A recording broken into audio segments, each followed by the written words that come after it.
अस्सलाम वालेकुम। डॉक्टर साहब, शुगर की दवाई रमज़ान के महीने में कोई तब्दील करनी होती है? क्योंकि आपको पता है कि हम लोग रोज़े रखते हैं। ये सवाल ड्यूरिंग प्रैक्टिस हमारे सामने आते हैं। हम देखते हैं मेडिकली पॉइंट ऑफ व्यू से कि रमज़ान में इंसुलिन की डोज़ेज़ को किस तरह चेंज करते हैं। फ़र्ज़ करें एक मरीज़ इंसुलिन पे है तो उसकी डोज़ को कोई तब्दील करना भी है या नहीं करना। आज हम इस चीज़ को देखते हैं। मैं हूँ डॉक्टर सुहेल, आपकी सेहत का दोस्त, और आप देख रहे हैं मेरा वीडियो चैनल।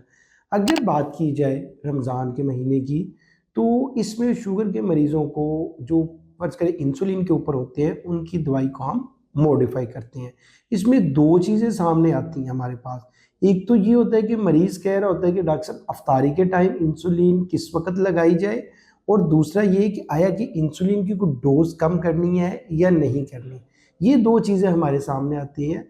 अगर देखा जाए कि मॉर्निंग के टाइम तो मरीज़ हमारा अफ़्तारी कम कर रहा होता है, ज़्यादा कर रहा होता है, सहरी कम कर रहा होता है। तो हम उनको कहते हैं कि भई सहरी में जब आप कम कर रहे हैं तो कोशिश करें कि जो आपकी इंसुलिन है ना मॉर्निंग पे, जो सुबह के टाइम लगनी, उसको 20 से 30% कम कर दें।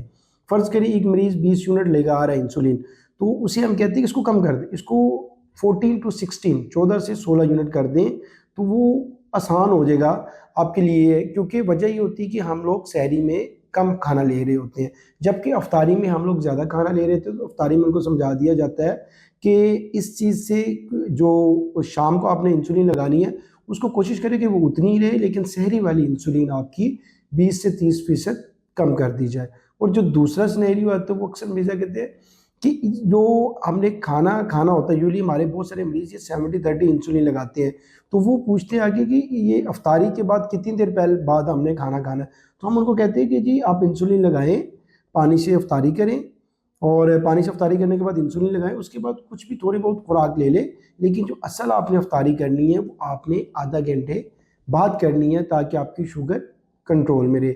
ये 2 जो इम्पोर्टेंट चीज़ें हैं, ये इंसुलिन वाले मरीज़ों के लिए रमज़ान में पेश आती हैं, तो इन दोनों को आज इसलिए डिस्कस किया गया है। आज की वीडियो के लिए इतने ही, मिलते हैं नेक्स्ट वीडियो में। शुक्रिया, अस्सलाम वालेकुम।